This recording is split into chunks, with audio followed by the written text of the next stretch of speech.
Hello student, this is Lomas Gandhi. Welcome to our YouTube channel Let's Learn from Home. हम लोग अभी class 10th की chemistry को पढ़ रहे हैं। केमिस्ट्री का ये थर्ड वीडियो लेक्चर है पहले चैप्टर का। इस वीडियो लेक्चर में हम लोग केमिकल रिएक्शन के टाइप्स को सीखेंगे। जनरली केमिकल रिएक्शन आपके पास 4 टाइप्स के अवेलेबल हैं, जिसमें आज हम लोग फर्स्ट टाइप को डिस्कस करेंगे। और पहला टाइप है केमिकल रिएक्शन का कॉम्बिनेशन रिएक्शन। वैसे तो 4 मेनली ही पढ़ने हमें मेनली 4 ही केमिकल रिएक्शन पढ़ने हैं, 4 ही टाइप्स के केमिकल रिएक्शन को पढ़ने होते हैं। एक कॉम्बिनेशन रिएक्शन, दूसरा डिकम्पोजिशन रिएक्शन, तीसरा डिस्प्लेसमेंट रिएक्शन और चौथा डबल डिस्प्लेसमेंट रिएक्शन।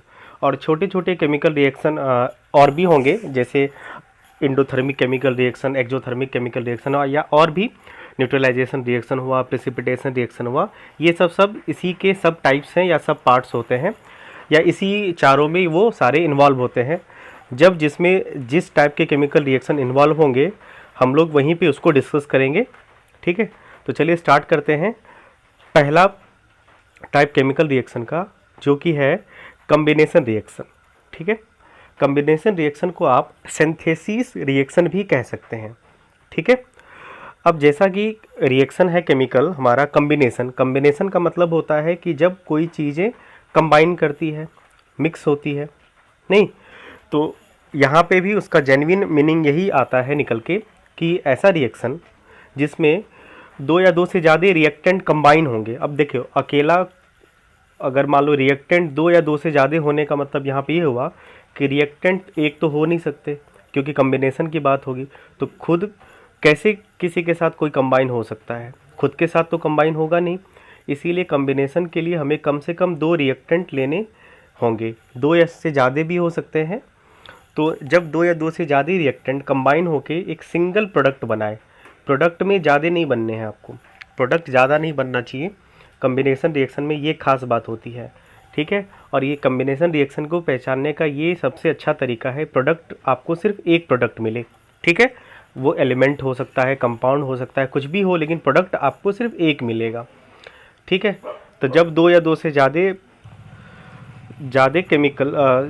रिएक्टेंट आपस में कंबाइन होके एक सिंगल प्रोडक्ट बनाएगा, ऐसे केमिकल रिएक्शन को कॉम्बिनेशन या सिंथेसिस रिएक्शन कहा जाता है। ठीक है, अब इस रिएक्शन को हम लोग समझें कैसे, तो देखो इसका जनरल रिप्रेजेंटेशन क्या होगा। आप इसको जनरल रिप्रेजेंटेशन समझो या जनरल फॉर्मूला समझो कि जैसे मान लो हमने 2 रिएक्टेंट यहाँ पे कंसीडर कर रखा है, एक ए और दूसरा B. A B 2 different type के रिएक्टेंट्स हैं यहाँ पे, और जब ए और बी कंबाइन हो रहा है तो देखो यहाँ पे एक सिंगल प्रोडक्ट सी बन रहा है। ठीक है, तो इस हम लोगों ने ये सीखा भी है कि जब केमिकल रिएक्शन होता है तो जो प्रोडक्ट बनता है उसकी प्रॉपर्टी, जिनसे वो प्रोडक्ट मिलके बना होता है उनसे वो डिफरेंट होती है। तो सीधी सी बात है कि यहाँ पे सी की प्रॉपर्टी ए और बी से डिफरेंट होगी। तो उसके बारे में ज़्यादा हमें डिस्कस नहीं करना, ये चीज़ें हमने पहले भी सीख रखी है। अभी फ़िलहाल आपको ये देखना है कि ए और बी रिएक्टेंट हैं, 2 रिएक्टेंट, 2 से ज़्यादा रिएक्टेंट भी हो सकते हैं, कंबाइन हुआ, प्लस का साइन मतलब दोनों के बीच कॉम्बिनेशन हुआ, रिएक्शन हुआ होगा, केमिकली कंबाइन किया होगा और मिलके एक सिंगल प्रोडक्ट यहाँ पे सी बना रहा है। तो ये रिएक्शन कहलाएगा हमारा कॉम्बिनेशन रिएक्शन। क्लियर है? तो कॉम्बिनेशन रिएक्शन की खास बात आपको ध्यान में रखनी है कि सिंगल प्रोडक्ट बनेगा। ठीक है, चलिए इसे कुछ एग्जांपल से समझते हैं।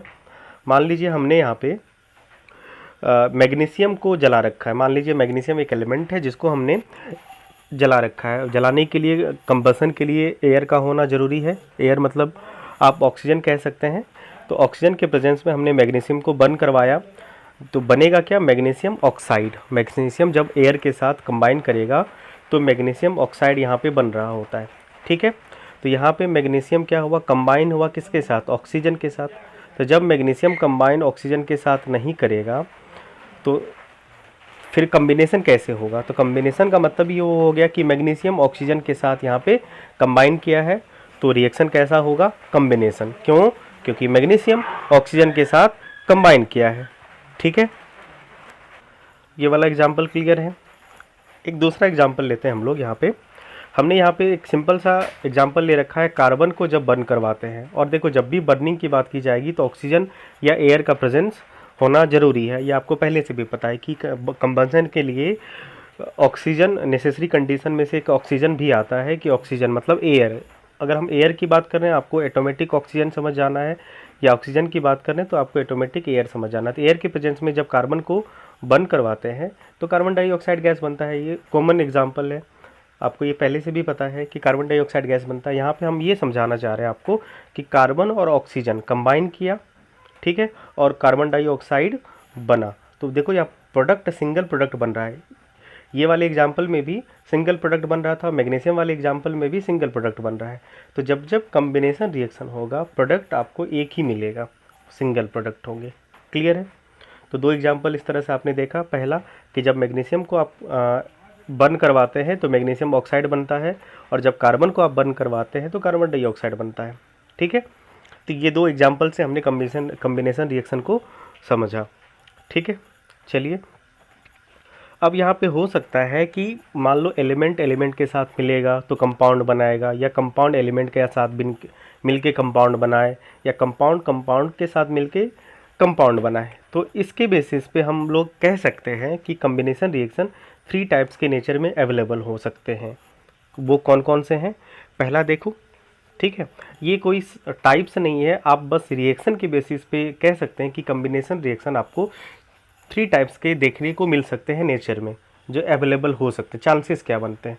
तो पहला चांस ये बनता है कि जब कम्बिनेशन हो एलिमेंट और एलिमेंट का और बने कंपाउंड। एक तो चांस ये हो सकता है। तो पहला टाइप का इस तरह का कम्बिनेशन रिएक्शन अवेलेबल होगा कि जब दो एलिमेंट कंबाइन होके एक सिंगल कंपाउंड बनाएगा। एग्जाम्पल के लिए देख लीजिए, burning of hydrogen in air to produce water. जब हाइड्रोजन को आप एयर के साथ कंबाइन करते हैं तो आपको वाटर मिलता है। हाइड्रोजन और ऑक्सीजन मिलके वाटर बना। हाइड्रोजन एलिमेंट है, ऑक्सीजन भी एलिमेंट है, लेकिन वाटर एक कंपाउंड है। तो यहाँ पे इस तरह के रिएक्शन कौन से होंगे? कम्बिनेशन होंगे। पहचानने का तरीका क्या है? सिंगल प्रोडक्ट बना है, पहली चीज़ है। अब यहाँ पे दो एलिमेंट, हाइड्रोजन भी एलिमेंट है और ऑक्सीजन भी एलिमेंट है, मिलके एक कंपाउंड बन रहा है। तो इस टाइप के केमिकल रिएक्शन आपको कम्बिनेशन के देखने को मिल सकते हैं, जिसमें दो एलिमेंट मिलके एक सिंगल कंपाउंड बनाएगा। दूसरे टाइप के केमिकल रिएक्शन की बात कर लें, कम्बिनेशन रिएक्शन की बात कर लें, इसमें क्या होगा कि एलिमेंट और कंपाउंड इन्वॉल्व होगा। जैसे देखो, कार्बन मोनोऑक्साइड एक कंपाउंड है और ऑक्सीजन एक एलिमेंट है। तो यहाँ पे कंपाउंड और एलिमेंट मिक्स होके एक कंपाउंड बना रहा है। ये रिएक्शन भी कम्बिनेशन ही है, क्योंकि सिंगल प्रोडक्ट बन रहा है, लेकिन कम्बिनेशन में कैसा वाला रिएक्शन जिसमें एक कंपाउंड और एक एलिमेंट मिलके एक कंपाउंड का फॉर्मेशन करता है। तो दो टाइप के दूसरे हो गए। तीसरा आप देख लो, तीसरा में क्या है? तीसरा में आप कंपाउंड और कंपाउंड के साथ कम्बिनेशन को देख सकते हैं यहाँ पे। जैसे अमोनिया, ठीक है, अमोनिया NH3 कंपाउंड है, और हाइड्रोक्लोरिक, ये हाइड्रोजन क्लोराइड भी कह सकते हैं इसे, ठीक है। तो हाइड्रोजन क्लोराइड दोनों कंपाउंड है, मिलके NH4Cl अमोनियम क्लोराइड बना, जो कि कंपाउंड है। तो यहाँ पे ये कह सकते हैं कि ऐसा कम्बिनेशन, ये कम्बिनेशन दो कंपाउंड के बीच हुआ है, ठीक है। यहाँ पे एक चीज़ ध्यान में रखिएगा, वैसे आगे आपको ये काफ़ी टाइम से ये वाले एग्जाम्पल आएंगे कि अमोनिया का कलर नहीं होता है, ये कलरलेस कंपाउंड होता है। हाइड्रोजन क्लोराइड भी कलरलेस कंपाउंड होता है, लेकिन जब NH4Cl बनेगा तो ये जो कंपाउंड बनाएगा उसका कलर वाइट होता है। ये चीज़ें ऐसे जेन्युइनली आपको याद रखना है। आगे ऐसे बहुत सारे एग्जांपल्स आएंगे जिसमें कुछ कुछ कंपाउंड के आपको कलर पूछे जा सकते हैं, वो भी सेलेक्टेड होते हैं, ज़्यादा नहीं। मिला जुला के अगर आप 5-6 या मिला जुला के 10 कंपाउंड के कलर को याद रख लें तो एग्ज़ाम में उससे ज़्यादा नहीं आता है, ठीक है। तो इस तरह से हमने 3 टाइप के कम्बिनेशन रिएक्शन को देखा। एक ऐसा कम्बिनेशन रिएक्शन जिसमें दो एलिमेंट मिलके एक सिंगल कंपाउंड बना रहा है। दूसरा जिसमें एक एलिमेंट और एक कंपाउंड मिलके एक सिंगल कंपाउंड बना रहा होता है। तीसरा जिसमें दो कंपाउंड मिलके एक कंपाउंड बना रहा होता है। तो 3 टाइप के केमिकल रिएक्शन हो गए हमारे, ठीक है। अब कम्बिनेशन रिएक्शन को हम लोग एक एक्टिविटी से समझते हैं, जिससे एक एक्स्ट्रा इन्फॉर्मेशन भी आपको मिलेगा इस एक्टिविटी की मदद से, ठीक है।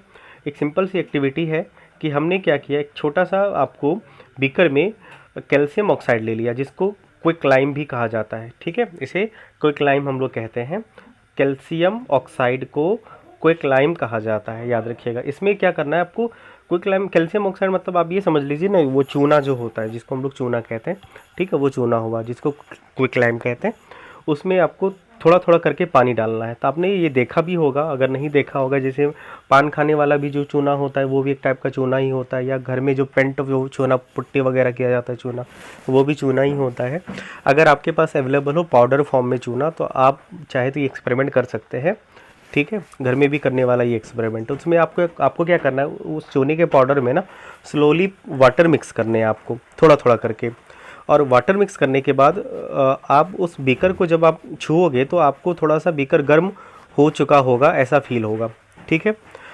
तो यहाँ पे ये रिएक्शन हुआ, कौन सा वाला, कैल्शियम ऑक्साइड यहाँ पे वाटर के साथ रिएक्ट करता है, और ये रिएक्शन जो होता है वो विग्रोसली होती है। विग्रोसली का मतलब होता है फोर्सफुली या एनर्जेटिक कह सकते हैं, ठीक है, एकदम तेज़ी से। तो ये फोर्सफुली या विग्रोसली का मतलब होता है फोर्सफुली या एनर्जेटिक। तो ये वाला जो रिएक्शन होगा कैल्शियम ऑक्साइड का वाटर के साथ, ये विग्रोसली होगा, ठीक है।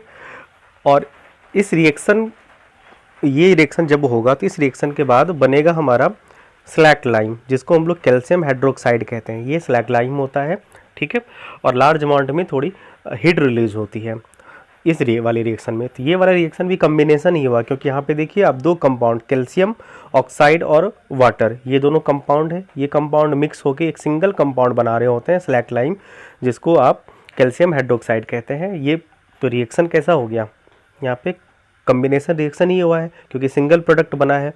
लेकिन इस कम्बिनेशन रिएक्शन की कुछ खासियत होती है। ये वाली जो कम्बिनेशन रिएक्शन है वो थोड़ी इम्पॉर्टेंट या स्पेशल कम्बिनेशन रिएक्शन है, इसीलिए हमने इसको अलग से भी बता रखा है कि इस रिएक्शन में क्या होता है। इस रिएक्शन में हीट इवॉल्व होती है, हीट रिलीज हो रही होती है, ठीक है। वैसे रिएक्शन ये कम्बिनेशन ही हुआ, लेकिन इसमें क्या होगा, इसमें आपका हीट इवॉल्व होगा, ठीक है। तो हमें ये समझना था इस एक्टिविटी के माध्यम से कि एक ऐसा रिएक्शन, मतलब कम्बिनेशन रिएक्शन, हमारे पास कुछ ऐसे कम्बिनेशन रिएक्शन भी हो सकते हैं जिसमें हीट या एनर्जी इवॉल्व हो रहा होता है, ठीक है, जिसे हम लोग आगे पढ़ने वाले हैं, एक्सोथर्मिक केमिकल रिएक्शन वैसे, ठीक है, जो अलग से हम फिर से बताएंगे आपको। तो यहाँ भी जो ये रिएक्शन, और एक तो खास बात ये हुई कि इससे हीट इवॉल्व होता है, जो हमें अलग से एक्सोथर्मिक रिएक्शन का कंसेप्ट देता है। दूसरी खास बात इसकी होती है कि ये जो स्लैक लाइम बनता है, ठीक है, कैल्शियम हाइड्रोक्साइड जो स्लैक लाइम बनता है, इसका यूज़ किया जाता है वाइट वॉशिंग ऑफ वॉल्स, जो वाल होते हैं ना उसकी पुट्टी वगैरह करने में हम लोग इसकी यूज़ करते हैं, इसे यूज़ करते हैं। कैल्शियम कैसे काम करता है ये जो कैल्शियम हाइड्रोक्साइड होता है, ये कार्बन डाइऑक्साइड, देखो एयर, जैसे ही हम लोग वाल में पुट्टी करते हैं कैल्शियम हाइड्रोक्साइड का जो वो सॉल्यूशन बनता है गाढ़ा वाला, ठीक है, तो वाल में जैसे ही उसे वाल में लेपा जाता है तो एयर में जो प्रेजेंट कार्बन डाइऑक्साइड गैसेस होती हैं उसके साथ वो रिएक्ट करती है, ठीक है, जिसकी वजह से वो कैल्शियम कार्बोनेट बना लेता है। एयर में प्रेजेंट कार्बन डाइऑक्साइड, हमने वाल पे क्या लगाया, कैल्शियम हाइड्रोक्साइड लगाया, स्लैक लाइम लगाया। अब एयर में प्रेजेंट जो एयर जो है उसमें प्रेजेंट कार्बन डाइऑक्साइड जो है उनके साथ वो रिएक्ट करता है, जिस रिएक्ट करने के बाद वो कैल्शियम कार्बोनेट, और यही कैल्शियम कार्बोनेट हमें पेंट के फॉर्म में देखने को मिलते हैं, ठीक है। तो ये एक इम्पॉर्टेंट इन्फॉर्मेशन हुआ इस कम्बिनेशन रिएक्शन का, ठीक है, जिसे आप इस तरह से भी समझ सकते हैं। यहाँ पे हमने केमिकली इसे दिखाया है कि जो अपने सॉल्यूशन में कैल्शियम ऑक्साइड का, ठीक है, वाटर के साथ आपने एक सॉल्यूशन तैयार करा जो कि कैल्शियम हाइड्रोक्साइड है। इस कैल्शियम हाइड्रोक्साइड को हमने वाल पे लगा दिया और एयर में प्रेजेंट जो कार्बन डाइऑक्साइड गैस है उसके साथ ये केमिकली रिएक्ट करने के बाद जो बनता है उसे कहते हैं हम लोग कैल्शियम कार्बोनेट, ठीक है। यहाँ पे आपको कैल्शियम कार्बोनेट बनता है वो देखने को मिलता है। ये वाला जो रिएक्शन है जिसमें कैल्शियम हाइड्रोक्साइड एयर में प्रेजेंट कार्बन डाइऑक्साइड गैस के साथ रिएक्ट करके जो कैल्शियम कार्बोनेट बनाता है, ये कम्बिनेशन रिएक्शन नहीं है। हमने यहाँ पे कम्बिनेशन रिएक्शन से ये बताया कि कम्बिनेशन रिएक्शन के बाद ही जो कैल्शियम हाइड्रोक्साइड है वो बनता है, और उस कैल्शियम हाइड्रोक्साइड का हम लोग यूज़ करते हैं, मतलब उसका वो केमिकली एयर में प्रेजेंट कार्बन डाइऑक्साइड के साथ रिएक्ट करके कैल्शियम कार्बोनेट बनाता है। तो ये कैल्शियम कार्बोनेट बनने वाला जो रिएक्शन है ये कम्बिनेशन रिएक्शन नहीं है, इसलिए कंफ्यूज नहीं होना है। और आपको ये याद रखना है कि पूछा जाता है कि मार्बल का केमिकल फार्मूला क्या है, तो ये जो कैल्शियम कार्बोनेट बना है इसी को हम लोग मार्बल कहते हैं। ठीक है, तो यही होता है मार्बल। मार्बल का केमिकल फार्मूला कैल्शियम कार्बोनेट होता है। क्लियर है ये वाला एग्जाम्पल? इसे एकदम याद रखना है आपको, काफ़ी इंपॉर्टेंट एग्जाम्पल है, इसलिए हमने अलग से इसको एक्टिविटी और एग्जाम्पल से समझाया है। ठीक है, और कुछ एग्जाम्पल हम लोग यहाँ पे देख लेते हैं कम्बिनेशन रिएक्शन का, जैसे बर्निंग ऑफ कोल। कोल मतलब कार्बन का बर्निंग, कार्बन और ऑक्सीजन के साथ कार्बन डाइऑक्साइड गैस बनेगा हमारा। ठीक है, तो कोल का मतलब हो गया, कोल में मैक्सिमम परसेंट जो होता है वो कार्बन का ही होता है, इसलिए कार्बन को ऑक्सीजन के साथ आप बर्न करवाएंगे तो कार्बन डाइऑक्साइड गैस बनेगा। दूसरा है formation of water from hydrogen and oxygen. Hydrogen और ऑक्सीजन से वाटर का बनता है, ये भी एक तरह का कम्बिनेशन रिएक्शन ही हुआ। तो इन शॉर्ट ये कह सकते हैं कि जब भी दो से ज़्यादा सबस्टांस, दो या दो से ज़्यादा सबस्टांस, चाहे वो एलिमेंट हो, एलिमेंट कंपाउंड हो या कंपाउंड हो, जो भी दो या दो से ज़्यादा सबस्टांस जब आपस में मिलकर एक सिंगल प्रोडक्ट बनाता है, एक सिंगल सबस्टांस बनाता है, तो इस रिएक्शन को हम लोग कम्बिनेशन रिएक्शन कहते हैं। ठीक है, तो इससे पहली वाली एक्टिविटी में देख लो आप, इस एक्टिविटी में क्या होता है, ये वाली जो एक्टिविटी हमने कर रखा था क्विकलाइम का, कैल्शियम हाइड्रोक्साइड का वाटर के साथ रिएक्शन वाली एक्टिविटी, इस एक्टिविटी में हमने क्या देखा था कि ये एक्टिविटी में हीट रिलीज हो रही होती है। जब आप इस बीकर को टच करोगे तो बीकर आपको गर्म हो चुका होगा, ये फील होगा। तो ये वाला जो रिएक्शन, इस तरह का रिएक्शन होता है। ठीक है, इस रिएक्शन को हम लोग कहते हैं एक्सोथर्मिक। एक्सोथर्मिक का मतलब होता है जहाँ पे एनर्जी या हीट इवॉल्व होता है, एक ऐसा रिएक्शन, ठीक है, जिसमें हीट रिलीज होती है या एनर्जी रिलीज होती है। तो ठीक है, इस प्रोसेस को हम लोग कहते हैं एक्सोथर्मिक केमिकल रिएक्शन। ठीक है, जैसे देखो बर्निंग ऑफ नेचुरल गैस मतलब मीथेन। मीथेन का नाम, दूसरा नाम नेचुरल गैस भी है, जिसका केमिकल फार्मूला होता है CH4। ठीक है, तो जब मीथेन को आप बर्न करवाते हैं, मतलब एयर के प्रेजेंस में बर्न करवाते हैं, तो क्या निकलता है, हीट इवॉल्व होता है, कार्बन डाइऑक्साइड गैस बनती है और हीट इवॉल्व होता है। तो ये वाला रिएक्शन क्या हो गया, एक्सोथर्मिक रिएक्शन हो गया। ठीक है, उसी तरह का एक इसका बेस्ड एग्जाम्पल है रिस्पिरेशन। ठीक है, रिस्पिरेशन जो होता है इसमें भी क्या होता है, ये भी एक एक्सोथर्मिक रिएक्शन होता है। कैसे, देखो जब हम लोग खाना खाते हैं, चाहे वो जिस फॉर्म में भी हो, जैसे राइस, पटेटोज, ब्रेड, जो भी हो, सब में कार्बोहाइड्रेट होता है। तो डाइजेशन के दरमियान होता है क्या कि ये जो कार्बोहाइड्रेट्स होते हैं, मतलब फूड होते हैं, उनका ब्रेक डाउन होता है सिंपलर सबस्टांसेस में, वो ब्रेक होता है। और केमिकली वो केमिकल, आपको डाइजेशन के बारे में पता ही है कि ये डाइजेशन हमारे अंदर कैसे होता है।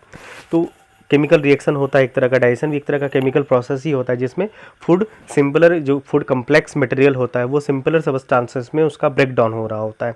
ठीक है, और ब्रेक डाउन होकर वो ग्लूकोज बनाता है, साथ ही साथ वो क्या करता है, एक लार्ज अमाउंट में एनर्जी भी रिलीज करती है ऑक्सीजन के साथ। ठीक है, तो इसलिए रिस्पिरेशन को हम लोग क्या कहते हैं, एक्सोथर्मिक रिएक्शन कहते हैं। रिस्पिरेशन एक्सोथर्मिक रिएक्शन इसलिए है कि रिस्पिरेशन में हम लोग क्या करते हैं, जब एयर इनटेक होता है, ऑक्सीजन आप जब लेते हैं, ठीक है, तो वो डाइजेशन प्रोसेस स्टार्ट होता है। और डाइजेशन प्रोसेस में जो फूड कम्प्लेक्स मटेरियल होते हैं फूड के फॉर्म में, वो सिंपलर सबस्टांस में टूट के क्या बनाते हैं, सिंपलर सबस्टांस में टूट के वो ग्लूकोज बनाते हैं। ग्लूकोज मतलब वो हो गया एनर्जी, एक तरह का हुआ एनर्जी, और साथ में कुछ कार्बन डाइऑक्साइड गैस वगैरह भी बनता है। ठीक है, जब हम लोग ऑक्सीजन लेते हैं तो ऑक्सीजन के प्रेजेंस में एक तरह का बर्निंग ही हुआ, यहाँ पे समझ सकते हैं। तो हीट इवॉल्व होता है, हीट मतलब एनर्जी इवॉल्व होती है, इसलिए इस रिएक्शन को हम लोग एक्सोथर्मिक रिएक्शन कह सकते हैं। इसे केमिकली भी आप देख सकते हैं, ये है हमारा ग्लूकोज जो कि अवेलेबल होता है फूड में। ऑक्सीजन हमने लिया, रिस्पिरेशन में हमने क्या किया, ऑक्सीजन को इनटेक किया है, ठीक है, जिसमें कार्बन डाइऑक्साइड गैस बना, वाटर कुछ अमाउंट में बना, और एनर्जी इवॉल्व होती है किस फॉर्म में, ग्लूकोज के फॉर्म में एनर्जी इवॉल्व होती है। और ये हमारा फूड है, C6H12O6 जो है, ये एक तरह का कार्बोहाइड्रेट कह सकते हैं आप, है जो प्रेजेंट होता है फूड में, जैसे राइस, पटेटोज, ब्रेड, या इन सब सारी चीज़ों में ये कंपाउंड अवेलेबल होता है। क्लियर है। उसके बाद ये भी आपको समझना है कि जो वेजिटेबल्स या और भी बहुत सारी चीज़ें होती हैं, जब उसका डिकम्पोजिशन होता है, आगे एक टाइप का रिएक्शन भी है डिकम्पोजिशन रिएक्शन। तो ये जो डिकम्पोजिशन होता है वेजिटेबल मैटर का, जिसको छिलके होते हैं, ये सब सारी चीज़ें, और बन के वो डिकम्पोज होकर कंपोस्ट बनता है, ये भी एक तरह का एक्जोथर्मिक रिएक्शन होता है। अब यहाँ पे एक्जोथर्मिक रिएक्शन में आपको ये हमेशा ये मान के चलना है कि एनर्जी का इवॉल्व होता है, एनर्जी रिलीज होती है। अब ये एनर्जी किस फॉर्म में हो सकती है, ऐसा नहीं ज़रूरी कि हमेशा हीट के फॉर्म में हो, एनर्जी हो, मतलब जिनसे आप जैसे उससे आप एनर्जी ले सकें। तो कंपोस्ट, जैसे कि आपको कंपोस्ट के लिए सबसे अच्छा एग्जांपल आप देख लीजिए गोबर गैस टाइप का, तो उनसे भी एनर्जी रिलीज होती है, उनसे एनर्जी ही तो मिलती है। इसलिए आप ये इन शॉर्ट ऐसे समझ सकते हैं कि वेजिटेबल मैटर जितने भी होते हैं उनका डिकम्पोजिशन भी एक्जोथर्मिक ही होगा। तो ये आप यहाँ पे कन्फ्यूज़न भी बनता है कि एक्जोथर्मिक सारे कम्बिनेशन रिएक्शन एक्जोथर्मिक होंगे, ज़रूरी नहीं है कि सारे कम्बिनेशन रिएक्शन एक्जोथर्मिक होंगे, और जो एक्जोथर्मिक होंगे वो कम्बिनेशन होगा ये भी ज़रूरी नहीं है। क्योंकि यहाँ पे देखो आप, बर्निंग ऑफ नेचुरल गैस वाला एग्जांपल, क्या ये कम्बिनेशन रिएक्शन है? नहीं। कम्बिनेशन रिएक्शन किसे कहते हैं? जिसमें सिंगल प्रोडक्ट बनता है। तो ये वाला जो रिएक्शन है बर्निंग ऑफ नेचुरल गैस, इसमें तो हीट इवॉल्व होती है, लेकिन इसमें सिंगल प्रोडक्ट तो नहीं बन रहा है, इसलिए ये वाला एक्जोथर्मिक हमारा कम्बिनेशन रिएक्शन नहीं है। उसी तरह से डाइजेशन में जो एक्जोथर्मिक हमें रिस्पिरेशन में जो एक्जोथर्मिक देखने को मिलता है, क्या ये कम्बिनेशन है? नहीं, कम्बिनेशन है। लेकिन इससे इस एक और कम्बिनेशन हमने आपको यहाँ पे दिखाया कि जिसमें बर्निंग ऑफ कोल हुआ, ठीक है, इसमें क्या होता है, सॉरी बर्निंग ऑफ कोल नहीं, यहाँ पे हमने ये वाला जो आपको स्लैक लाइम वाला एग्जाम्पल दिखाया जो बनता है यहाँ पे, ठीक है। तो स्लैक लाइम बनने का जो केमिकल रिएक्शन है, प्रोसेस है, वो एक्जोथर्मिक है, और साथ ही साथ ये कम्बिनेशन है। तो इन शॉर्ट आपको ये समझ लेना है कि कुछ कम्बिनेशन रिएक्शन ऐसे होते हैं जो एक्जोथर्मिक भी होते हैं, ठीक है, लेकिन सारे कम्बिनेशन रिएक्शन एक्जोथर्मिक नहीं होंगे, ठीक है। कुछ एक्जोथर्मिक रिएक्शन ऐसे हो सकते हैं जो कम्बिनेशन होंगे, लेकिन सारे एक्जोथर्मिक रिएक्शन कम्बिनेशन नहीं होंगे। हाँ, और भी बहुत सारे टाइप के रिएक्शन हो सकते हैं जो एक्जोथर्मिक में आ सकते हैं, या ठीक है। तो ये कन्फ्यूज़न आपको नहीं रखना है। हाँ, लेकिन कुछ कुछ जो कम्बिनेशन रिएक्शन होते हैं वो एक्जोथर्मिक भी होते हैं, जिनमें से आपको एक बेस्ट एग्जांपल है स्लैक लाइम वाला, ठीक है। स्लैक लाइम का जो फॉर्मेशन होता है वो वाला रिएक्शन एक्जोथर्मिक होता है, इसलिए आपको ये स्पेशली ध्यान में रखना है, ठीक है। तो इस तरह से हमने कम्बिनेशन रिएक्शन को सीखा, ठीक है। कम्बिनेशन रिएक्शन कितने टाइप्स के होते हैं, कम्बिनेशन रिएक्शन को पहचानते कैसे हैं, उनका कुछ इंपॉर्टेंट एग्जांपल भी हमने आपको ये दिखाया, ठीक है। तो इसको अच्छे से पढ़िए, ठीक है। फिर हम लोग आते हैं अगले वीडियो लेक्चर में दूसरी टाइप के रिएक्शन के बारे में, केमिकल टाइप के दूसरी रिएक्शन डिकम्पोजिशन रिएक्शन को डिस्कस करेंगे, ठीक है। इसी तरह से बारी बारी से हम लोग टाइप्स ऑफ केमिकल रिएक्शन को कंप्लीट करेंगे, ठीक है। चलिए पढ़ते रहिए। ऑल द वेरी बेस्ट, धन्यवाद।